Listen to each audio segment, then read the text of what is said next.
신비체험과 삼강오륜, 그 이상인 복음이라는 제목으로 함께 말씀을 나누겠는데요. 에베소서 5장 뒷부분부터 6장 앞부분까지 함께 나누도록 하겠습니다. 먼저 연작이다 보니까 지난 줄거리를 좀 우리가 들여다봐야 할 텐데, 지난 줄거리 이 쇠고딕체로 적혀있는 줄거리 세 줄을 같이 한번 읽겠습니다. 구원과 생명의 복음은 공동체와 성도 개인의 삶으로 드러나야 하며 하나님을 본받아 빛으로 살아가는 공동체와 개인의 삶의 구체적인 모습은 선과 의와 진실의 열매를 맺는 삶이다. 그 출발점은 하나님의 사랑이며 그 원동력은 성령의 충만이다. 이 정도가 우리가 지금까지 함께 배운 에베소서 말씀 지난주까지의 요약이 되겠습니다. 말씀드린 대로 우리 어제 새로운 교회를 정식으로 시작한 지는 조금 됐지만 정식으로 시작하는 그런 예배를 우리가 함께 드렸었는데요. 이 예배를 드리면서 굉장히 문화적인 충격을 받았던 손님들이 조금 있었습니다. 그러나 그 손님들이 경험하셨던 문화적인 충격은 사실은 이곳에서 이제 몇 달이나 1년 넘게 함께 하면서 익숙해진 분들에게도 사실은 어려서부터 배웠던 그 교회의 모습 속에서, 어려서부터 경험했던 교회의 모습 속에서 없지 않았던 모습이기도 했습니다. 그래서 손님들이 참여하시면서 축복의 말씀을 적어주신 그런 내용들을 조금 읽어보았습니다. 그랬더니 정말 우리 교단과는 조금 다른 새로운 모습의 창립 예배였다라는 고백이 있었습니다. 창립 예배에 여러분 가보신 분들은 아시겠지만 목사님들이 돌아가며 나오셔서 훈계하시는 그 예배가 창립 예배의 모습입니다.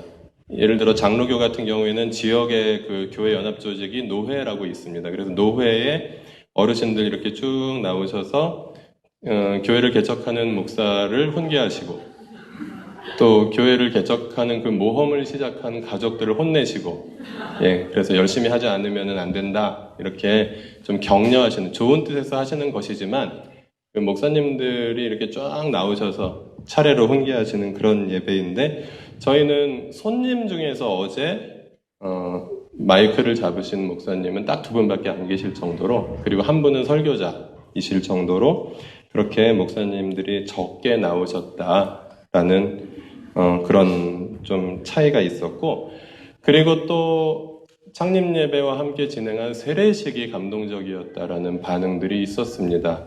나들목교회에서 신앙생활을 한 우리 기존 가족들은 이것이 크게 감동적이라기보다는 그냥 조금 감동적이었지만, 그러나 감사했죠. 그러나 또 저희들에게는 첫 번째 예배 시간에 진행되었던 그 세례식으로서 의미가 있었고, 근데 이제 다른 교회에서 오신 분들 같은 경우에는 그 세례식에 있었던 창립 예배가 굉장히 감동적이었다고 그렇게 표현해 주셨습니다. 그분들이 그렇게 표현을 할 수 있었던 이면에는, 그 배경에는 어려서부터 우리가 배우고 그리고 배우면서 성장해온 기독교 교회의 현실이 많이 반영되어 있다라는 사실입니다.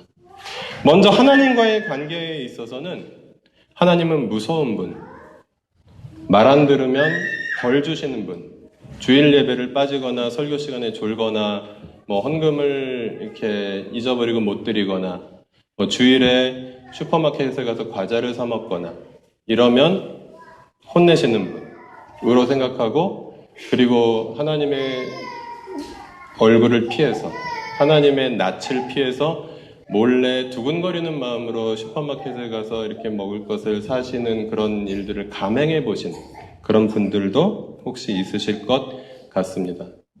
저도 그런 적이 있었던 것을 이 자리를 빌어서 고백합니다.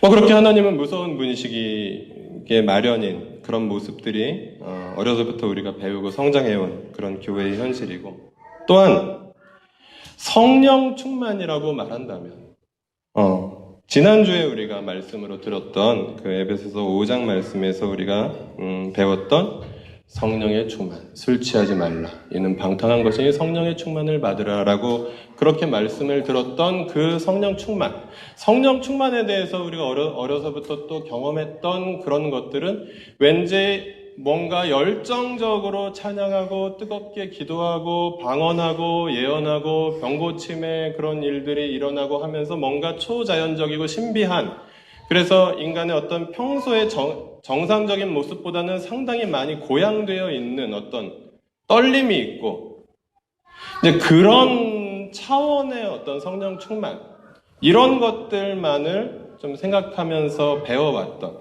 그래서 정말 일상생활 속에서 성령 충만한 것이라는 것은 무엇인가에 대한 고민, 이런 것들을 별로 경험해보지 못한 그런 모습들이 우리 모두에게 어느 정도는 있지 않았나 생각합니다. 물론 그렇지 않은 분들은 굉장히 행복한 그런 교회, 그리고 그 건강한 교회를 이렇게 다니면서 또 많은 좋은 것들을 배우셨던 것이라고 보시면 되겠습니다. 그리고 교회 안에서의 사람들과의 관계는 이 부분에서 네 글자로 말한다면 장유유서 정도가 될 것 같습니다.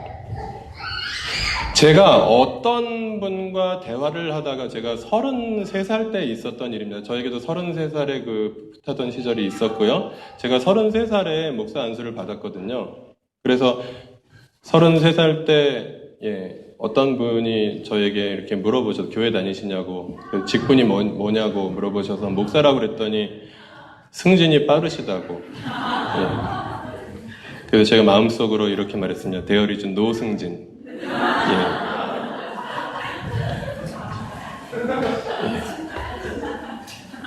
그분의 그 생각에는 이런 게 있었던 거죠. 평신도, 집사, 안수집사, 그리고 자매님들은 권사, 그리고 또 안수집사가 된 형제님들은 장로, 그 위에 목사. 이렇게 한 5계단쯤을 밟아야 목사가 되는데, 쟤는 33살에 목사가 된다는 것은 이상한 일이다라고 생각을 하셨던 것이죠. 그것이 사실은 그렇지 않지만 일반적으로 교회에서 가지고 있는 그런 모습입니다. 그래서 성도들 중에서 리더급에 해당되시는 분이 직책이 장로죠. 긴 장자에 늙을 노자. 네.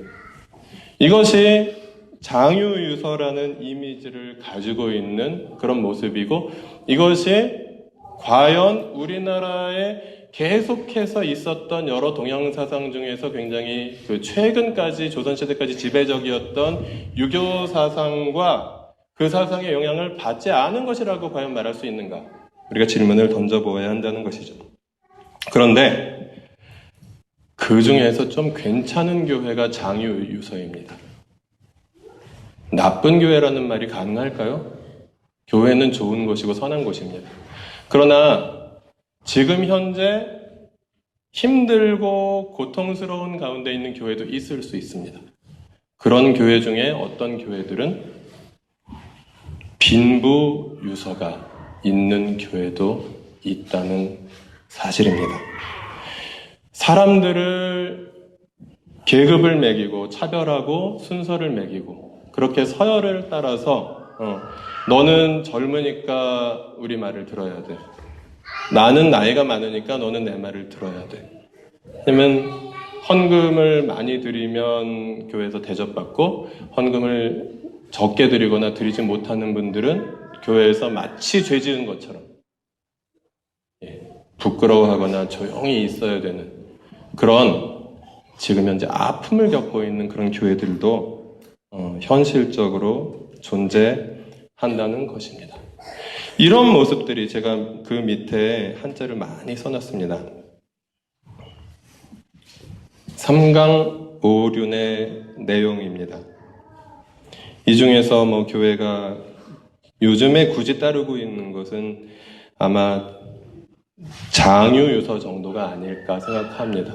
그리고 성도의 상당히 많은 부분을 차지하고 있는, 일반적으로 교회에 가면 3분의 2 정도가 자매님들인데 이 부부유별이라는 그런 정서, 그래서 자매님들은 열심히 일하고 교회에서 중직을 맡지 못하고 형제님들은 또 뭐 비슷하게 일해도 쉽게 중직을 맡을 수 있는 그런 남성 중심의 문화, 이런 것들이 현재 복음의 공동체라고 하는, 예수님을 따르는 사람들이라고 하는, 심지어 종교개혁을 경험한 개신교회라고 하는 교회들에도 빈번히 일어나고 있는 그런 위험한 모습이다라는 것이죠.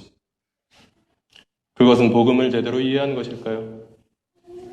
만약에 교회가, 성도들이 복음을 제대로 이해한다면 그런 일들이 일어날 수 있을까요? 그것은 성령 충만을 제대로 받은 모습일까요?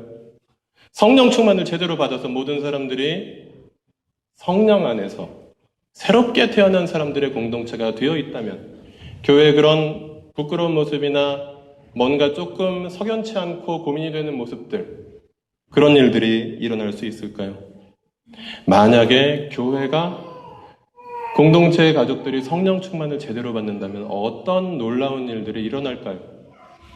오늘은 그런 것들을 잠시 생각해 보았으면 좋겠습니다. 에베소서 5장 21절부터 6장 9절까지 지면 관계상 약간 중약한 부분이 있는데요. 함께 제가 설교 안에 적어놓은 본문으로 함께 읽도록 하겠습니다. 다 같이 처음부터 끝까지 읽겠습니다. 여러분은 그리스도를 두려워하는 마음으로 서로 순종하십시오. 아내되니 여러분 남편에게 하기를 주님께 하듯 하십시오. 그리스도께서 교회의 머리가 되신 것 같이 남편은 아내의 머리가 됩니다. 바로 그리스도께서는 몸의 구주이십니다. 교회가 그리스도께 순종하듯이 아내도 모든 일에 남편에게 순종해야 합니다. 남편 되니 여러분, 아내를 사랑하기를 그리스도께서 교회를 사랑하셔서 교회를 위하여 자신을 내주심 같이 하십시오. 그러므로 여러분도 각각 자기 아내를 자기 몸같이 사랑하고 아내도 자기 남편을 존중하십시오. 자녀되니 여러분, 주 안에서 여러분의 부모에게 순종하십시오. 이것이 옳은 일입니다. 또 아버지 되니 여러분, 여러분의 자녀를 노엽게 하지 말고 주님의 훈련과 훈계로 기르십시오. 종으로 있느니 여러분, 두려움과 떨림과 성실한 마음으로 육신의 주인에게 순종하십시오. 그리스도께 하듯이 해야 합니다. 사람을 기쁘게 하는 자들처럼 눈가림으로 하지 말고 그리스도의 종답게 진심으로 하나님의 뜻을 실천하십시오. 사람에게가 아니라 주님께 하듯이 기쁜 마음으로 섬기십시오. 선한 일을 하는 사람은 종이든지 자유인이든지 각각 그 갚음을 주님께로부터 받게 됨을 여러분은 아십시오. 주인되니 여러분, 종들에게 이와 같이 대하고 위협을 그만두십시오. 그들의 주님이시요 여러분의 주님이신 분께서 하늘에 계시다는 것과 주님께서는 사람을 차별하여 대하지 않으신다는 것을 여러분은 아십시오. 오늘 본문을 읽어보면 삼강오륜에 들어있는 그런 문자들이 많이 등장합니다.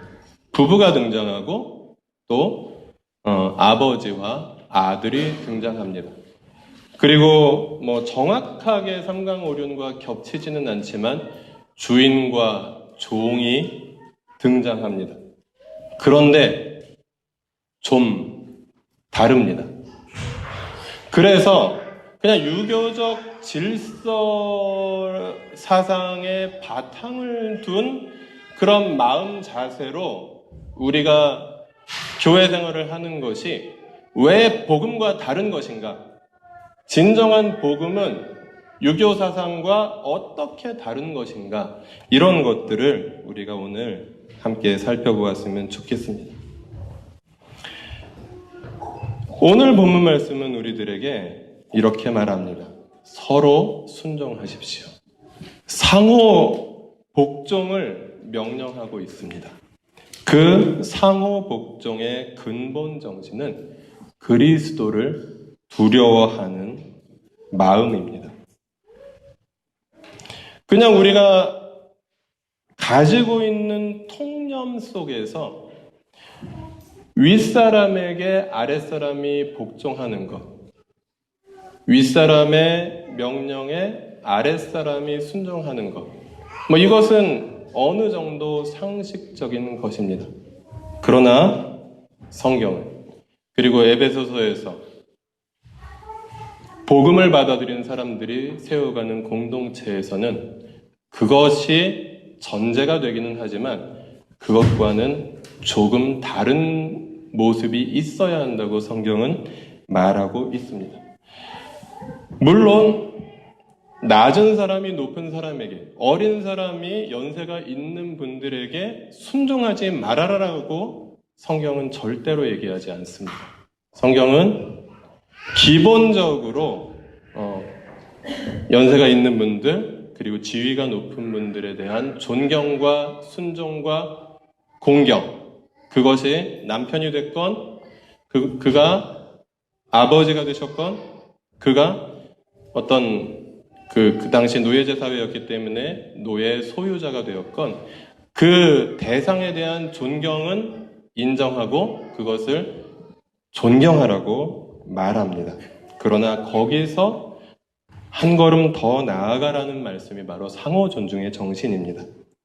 그들이 서로 복종해야 하는 이유, 그것은 그리스도를 두려워하는 사람들이기 때문이고, 그리스도를 두려워하는 것은 그리스도를 본받는 것으로 나타납니다. 주님께서 섬김의 본을 죽기까지 보여주셨기 때문입니다. 제가 예로 들어드린 그런 말씀을 함께 다시 한번 읽도록 하겠습니다. 먼저 오늘 본문의 25절 말씀 같이 읽겠습니다. 남편 되니 여러분, 아내를 사랑하기를 그리스도께서 교회를 사랑하셔서 교회를 위하여 자신을 내주심같이 하십시오. 요한복음 13장 읽겠습니다. 주이며 선생인 내가 너희의 발을 씻겨주었으니 너희도 서로 남의 발을 씻겨주어야 한다. 빌립보서 말씀 같이 읽겠습니다. 그는 하나님의 모습을 지니셨으나 하나님과 동등함을 당연하게 생각하지 않으시고 오히려 자기를 비워서 종의 모습을 취하시고 사람과 같이 되셨습니다. 그는 사람의 모양으로 나타나셔서 자기를 낮추시고 죽기까지 순종하셨으니 곧 십자가에 죽기까지 하셨습니다. 이렇게 기록되어 있습니다.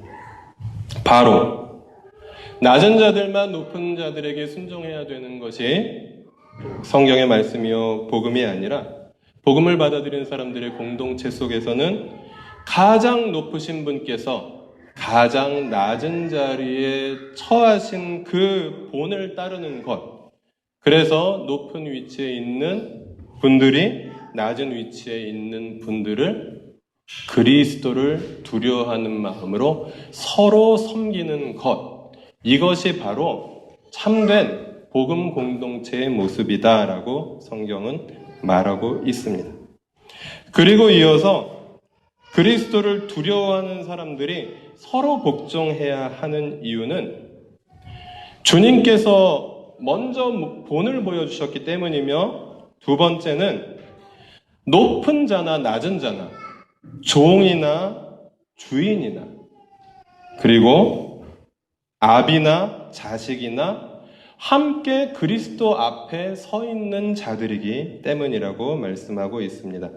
9절 말씀 같이 읽겠습니다. 그들은 주님이시요 여러분의 주님이신 분께서 하늘에 계시다는 것을 여러분은 아십시오. 이 말씀은 주인에게, 노예 소유자들에게 하신 말씀입니다. 그들의 주님이시요, 그들의 주님이시요라는 말씀은 노예들의 주님이 바로 노예 소유자들인 당신들의 주인입니다. 그래서 우리는 모두 주님의 종들입니다 라는 자세가 초대교회 성도들에게 가르쳐 주셨던 사도들의 자세라는 것입니다. 여기에도 많은 사람들이 있습니다. 어떤 분들이 오해하시는 것 같이 막 이렇게 승진해서 목사가 된 전함, 아니면 그렇지 아니하고 이렇게 목사의 이렇게 훈계조에 이렇게 설교를 들으셔야 되는 여러분이나 동등하게 하나님 앞에 선 자들이다라고 성경은 우리에게 말씀하고 있습니다. 그래서 우리는 함께 하나님 앞에 선 자들이요, 함께 하나님의 종된 자들로서 서로에게 순종하고 서로에게 복종하는 것이 주님께서 원하시는 바이다라는 것을 오늘 본문을 통해서 받아들일 수 있어야 하겠습니다. 그리고 주님은 이렇게 말씀하십니다. 그리스도께서 사람을 차별하지 않으신다라는 말씀입니다. 9장 뒷부분 같이 읽어보겠습니다. 주님께서는 사람을 차별하여 대하지 않으신다는 것을 여러분은 아십시오. 네. 그 당시가 어떤 세상이었습니까? 엄청난 그런 계급적인 차별이 존재하는 세상이었다는 사실입니다. 여기서 예로 들어있는 부인들, 아내들은 남편의 소유물이었습니다. 고대 사회에서도 헬라 사회가 여성의 지위가 가장 낮았던 그런 사회로 대표되는 그런 사회였습니다. 부모와 자녀와의 관계도 마찬가지였습니다. 자식은 부모가 마음대로 할 수 있는 부모의 소유물이었습니다. 노예는 어떻습니까?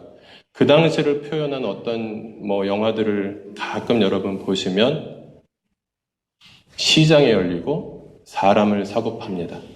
마치 짐승을 사고 팔 때 그 건강 상태를 살펴보듯이 이빨을 확인하고 이렇게 근육 같은 것을 만져보고, 그래서 튼튼해서 일을 잘할 것 같거나 뭔가 나에게 유익이 될 것 같은 것을 골라서 값을 치르고 사옵니다.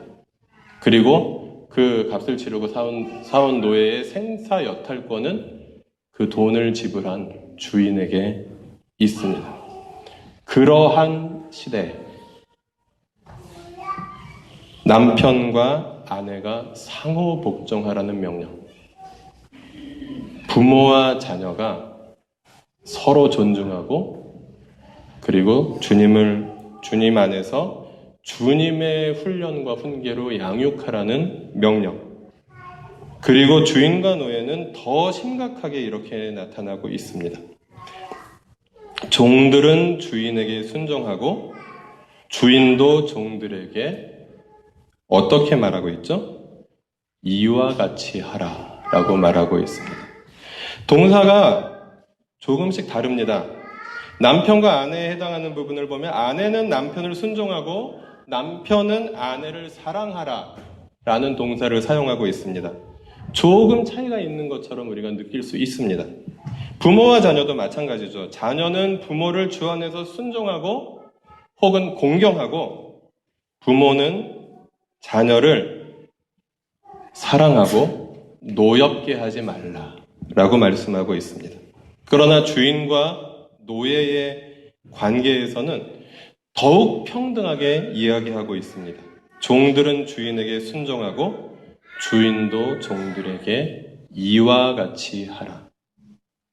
아마도 그리스도교 공동체 안에서 함께 복음을 받아들인 노예 소유자들과 그리고 노예들이 함께 공동체 안에서 생활을 하면서 서로 존중하고 또 서로에게 순종하는 일들이 일어나기를 바라는 그런 주님의 마음을 사도가 편지로 적어서 보낸 것이다라는 사실입니다.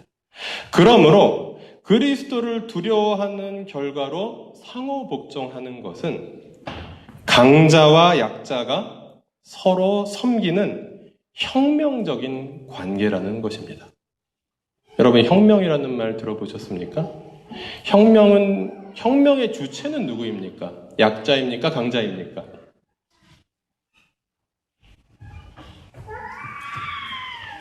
둘 중에 하나잖아요. 혁명의 주체는 약자입니다.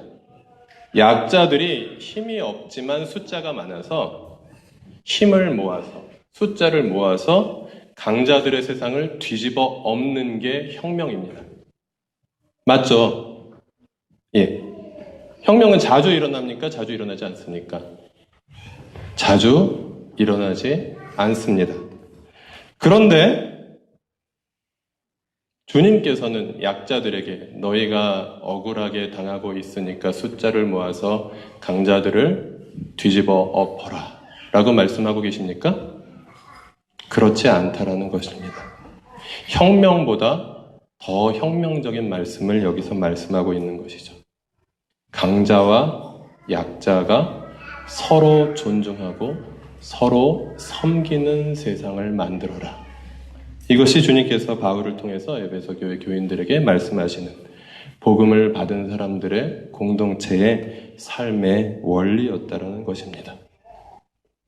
이것이 오늘날의 많은 사람들에게 퍼져 있는, 많은 약자들에게 퍼져 있는 세상이 좀 뒤집혀 줬으면 좋겠다라는 그런 잘 이루어지지 않는 소망, 여기에 충족되지는 아니하겠지만, 그러나 오늘 본문은 분명히 이것을 말하고 있는 것입니다.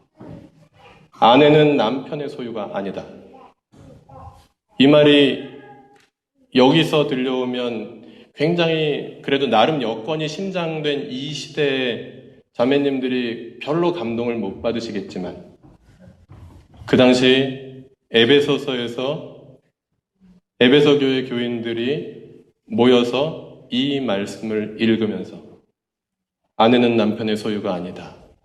이 말은 실로 엄청난 전복적인 말씀이었다라는 사실입니다.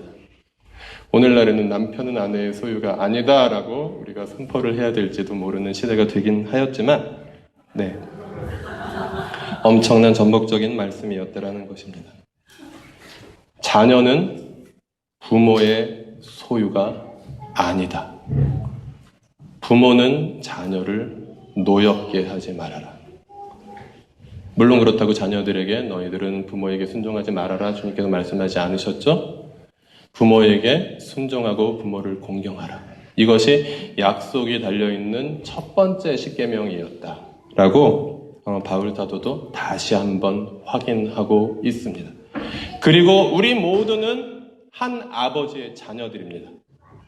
자녀된 우리가 한 아버지 된 하나님을 공경하고 순종하듯이 각자에게 하나님께서 허락하신 부모에게 순종하는 것, 이것은 복음에 절대로 위배되지 않는 하나님의 명령이다라는 사실을 확인하면서, 그러나 자녀는 부모의 소유가 아니다.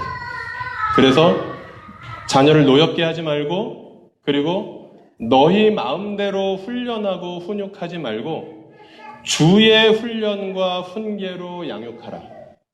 이 아이들을 하나님의 사람으로 만들기 위해서 하나님의 뜻을 구하고 그리고 하나님의 방법으로 양육하라. 이것이 바울 사도의 명령이었습니다. 그리고 이어집니다. 노예는 주인의 소유가 아니다. 그것은 주인도 노예도 모두 다 한 주를 주인으로 모시고 있는 우리는 모두 그리스도의 노예들이기 때문이다라는 고백에서 나오는 것입니다. 그래서 오늘 본문은 그리스도를 믿고 복음을 받아들이고 하나님의 백성이 된, 그래서 기독교 공동체에 속한 모든 그런 그리스도인들은 약자도 강자도 모두가 동등한 사람이다라는 그런 놀라운 인권 선언을 우리에게 해주고 있는 것이라는 말씀입니다. 이것이 엄청난 혁명적인 복음으로 들려왔을 것이 분명하다는 것이죠.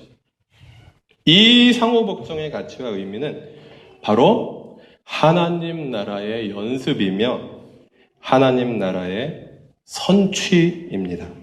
선취는 맛보기입니다.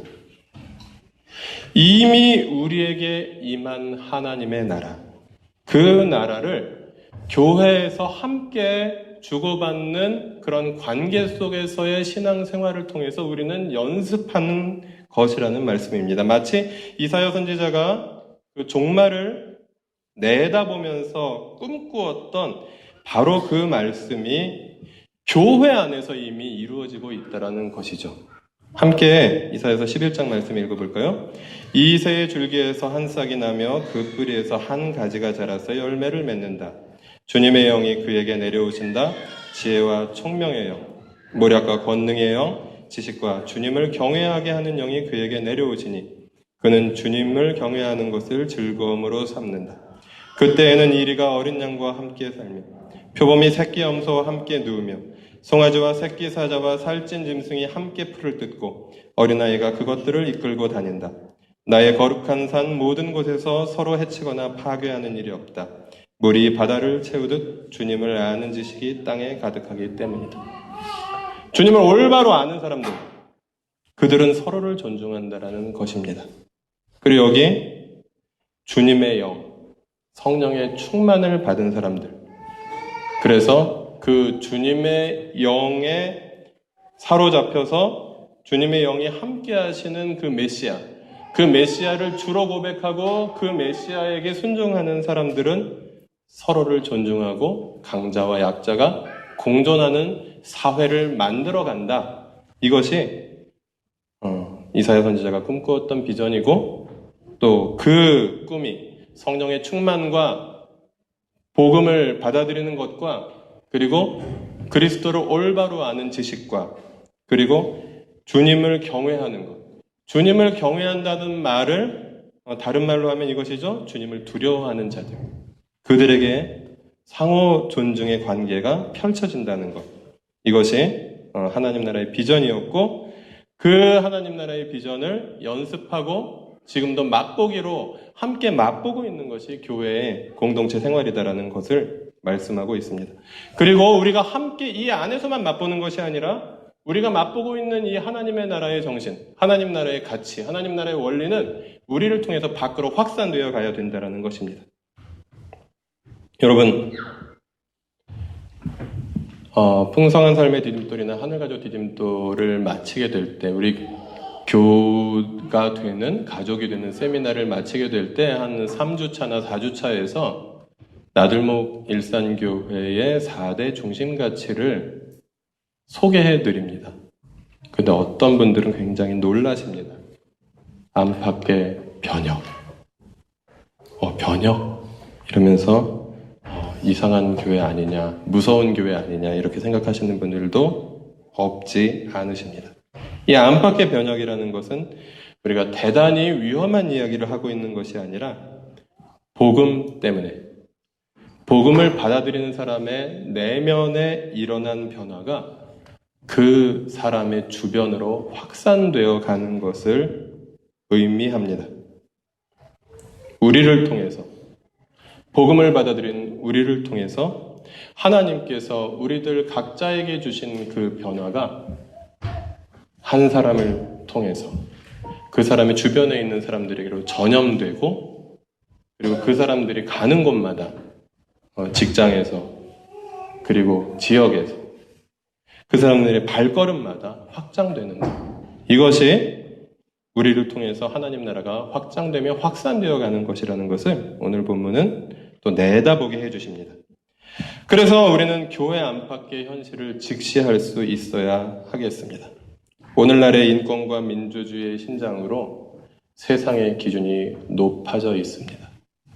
그래서 세상에서도 모바일로 투표를 하느니 컴퓨터로 개표를 하느니 수작업으로 개표를 하느니 이러면서 굉장히 어떤 민주주의에 입각한 여러 가지 고민들을 하고 있습니다. 그러나 과거 아직 우리나라 인권과 민주주의가 말도 꺼내지 못할 당시에 교회의 모습은 엄청나게 선진적인 모습이었을 것입니다. 물론 그 유교 사상의 영향으로 장유유서 이런 질서들이 남아있긴 하였지만 교회의 여러 가지 일들을 교인들이 함께 모여서 의논하고 결정한다는 것. 이것은 우리나라의 짧은 역사에 있어서도 매우 혁명적인 일이었을 것이라는 것입니다. 그래서 과거에는 교회가 세상에 빛을 비추고 교회에서 사람이 사람을 존중하는 정신을 밖으로 확산시키고 그리고 교회에서 민주적으로 서로 소통하면서 의논해서 무엇인가를 함께 기도하면서 하나님의 뜻을 묻고 결정하는 것, 이런 아름다운 일들을 밖으로 보여주는 그런 일들이 있었습니다.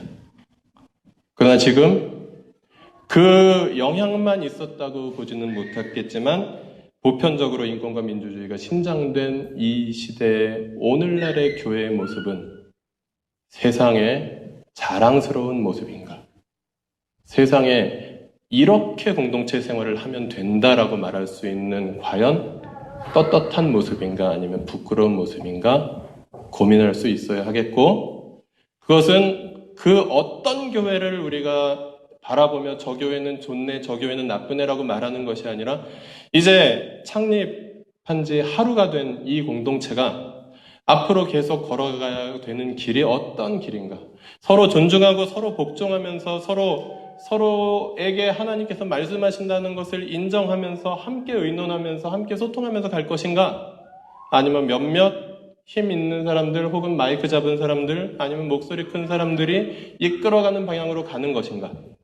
이런 것들을 우리가 스스로 고민하면서 우리가 이 안에서 오늘 본문에서 말씀하시는 대로 상호 존중과 상호 복종의 진정한 성령 충만의 모습을 연습하면서 함께 가야 한다는 것이 오늘 본문에서 우리에게 말씀하는 그런 모습입니다. 그래서 교회의 내적인 사명은 세상과 다른 공동체가 되는 것입니다. 그런데 세상과 다르다는 것은 세상보다 높다는 것을 의미합니다. 세상의 원리는 힘을 가진 사람, 그리고 숫자가 많은 사람들, 돈이 많이 있는 쪽으로 힘이 몰리게 되어 있습니다.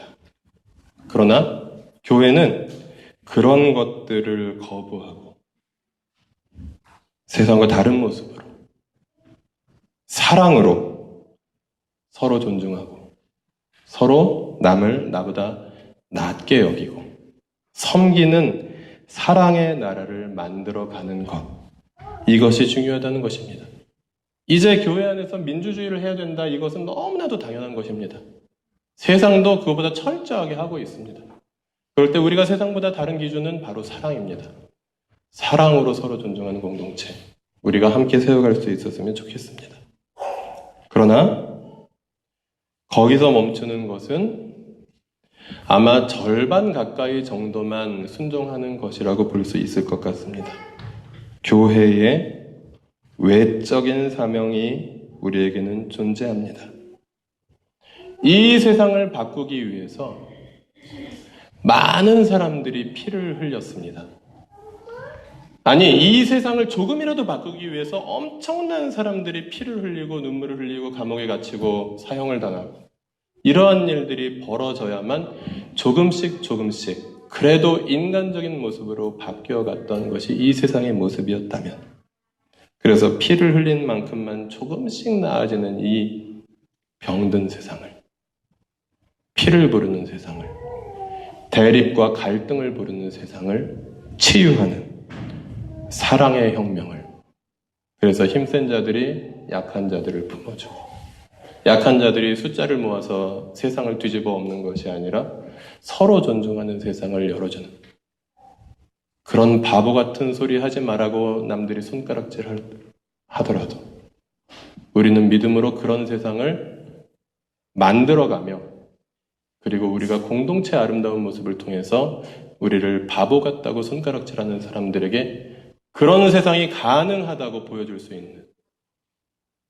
우리를 보라고 말할 수 있는 그런 공동체가 되는 것, 그것이 오늘 우리에게 말씀하시는 주님의 뜻이었습니다. 그래서 결론을 이렇게 한번 마무리 지어보았으면 좋겠습니다. 여러분은 성령의 충만함을 어떤 모습으로 판단하실 수 있으시겠습니까? 내가 지금 성령이 충만한가, 성령이 충만하지 않은가, 무엇으로 판단하시겠습니까? 길을 걸을 때 CCM을 흥얼거리시면 성령이 충만하시다고 생각하시겠습니까? 기도하려고 앉았는데 말문이 막히지 아니하고 기도가 좀 술술 나오면 나 성령 충만하구나라고 생각하시겠습니까? 하나님의 말씀을 읽는데 일주일에 큐티를 한 그래도 7일 중에 5일 정도 하면 성령이 충만하다고 생각하시겠습니까? 그런 것들이 분명히 있습니다.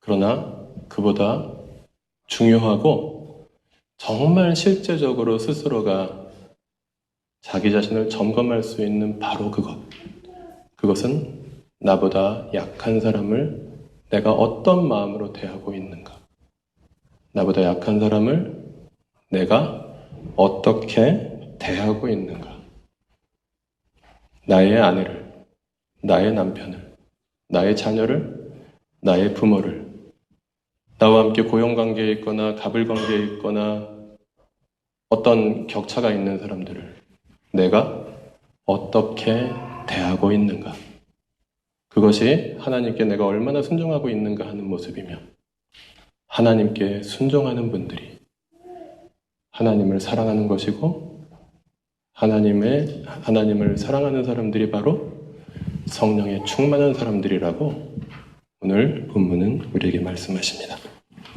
기도하시겠습니다.